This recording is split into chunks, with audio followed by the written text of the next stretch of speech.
Falahi stock market analysis में आपका स्वागत है दोस्तों। आज हम बात करने वाले हैं IRFC स्टॉक्स को लेकर। एक हमारे मित्र है, उनका कमेंट आया था इस स्टॉक को लेकर, तो डिस्कस करेंगे क्या संभावनाएं हैं, क्या ये स्टॉक अभी तक नहीं चल, काफ़ी ऊपर से गिर के आया है, यानी करीब 200 प्लस का ही 225 रुपये के आसपास का ही बनाया था, वहाँ से लगातार गिरता हुआ नज़र आया है।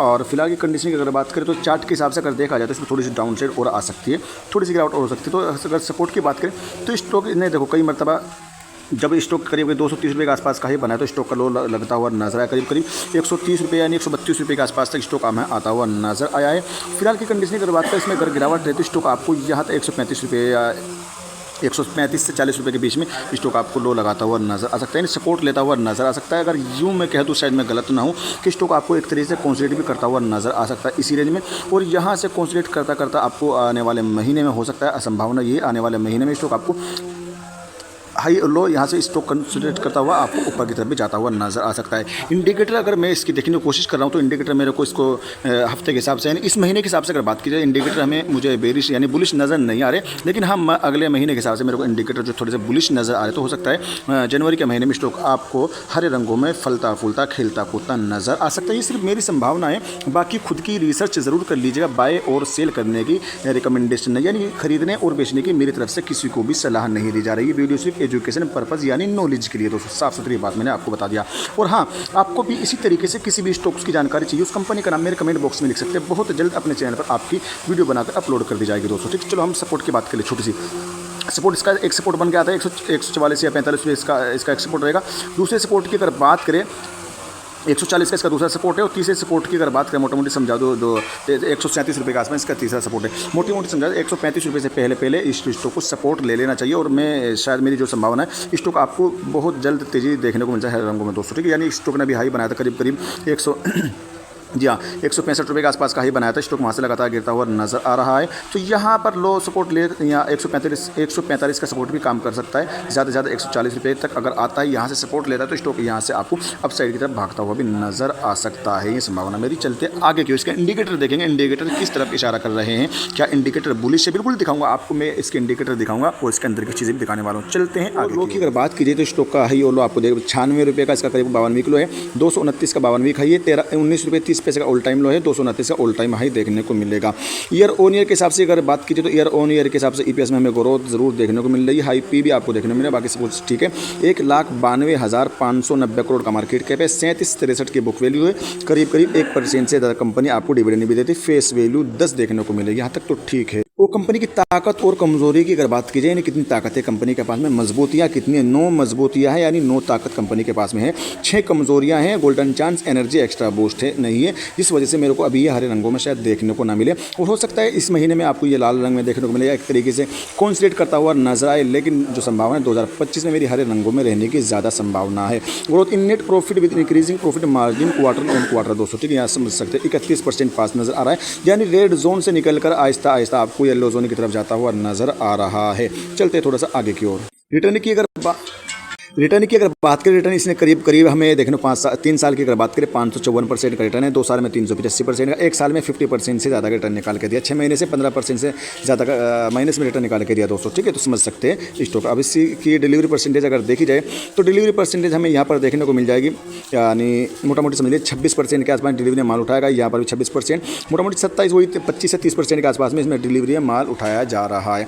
डिलीवरी परसेंटेज एक तरीके से अगर माना थोड़ी सी कम है, अगर इसकी डिलीवरी परसेंट थोड़ी सी बढ़ती है तो हमें बहुत अच्छा रिजल्ट आता हुआ नजर आ सकता है इसके अपसाइड की तरफ का, यानी थोड़ा से वॉल्यूम इसमें 1 करोड़ के आसपास में वॉल्यूम हो रहे हैं, इधर 2 करोड़ वॉल्यूम हो, इधर 3 करोड़ की अगर बात की जाए तो 1 करोड़ में से करीब 26% 33 लाख के आसपास डिलीवरी में शेयर उठाएगा, ठीक माना जाएगा, एक इतना भी ठीक है, लेकिन थोड़ा सा कम ही मान के चलिएगा तो बेहतर है।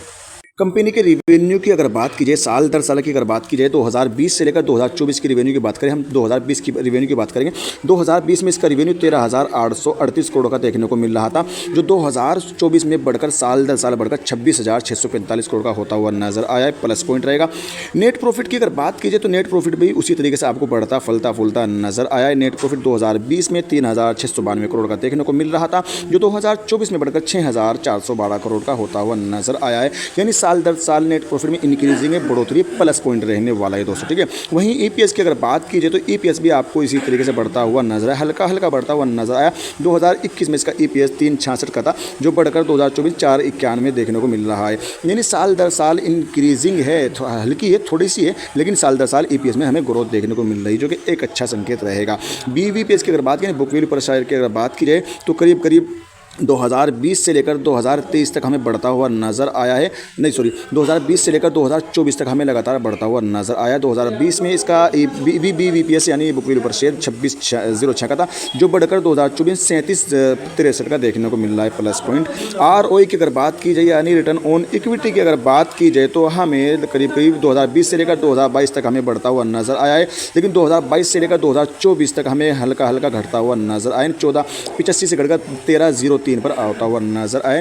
आरओ यानी रिटर्न ऑन इक्विटी में हमें गिरावट देखने को मिली है हल्की हल्की, लेकिन पॉजिटिव माना जाएगा क्योंकि 10% से ज़्यादा आरओई है, तो ठीक ठाक मान के चल सकते हैं, पॉजिटिव लेके चलना चाहिए दोस्तों, ठीक है।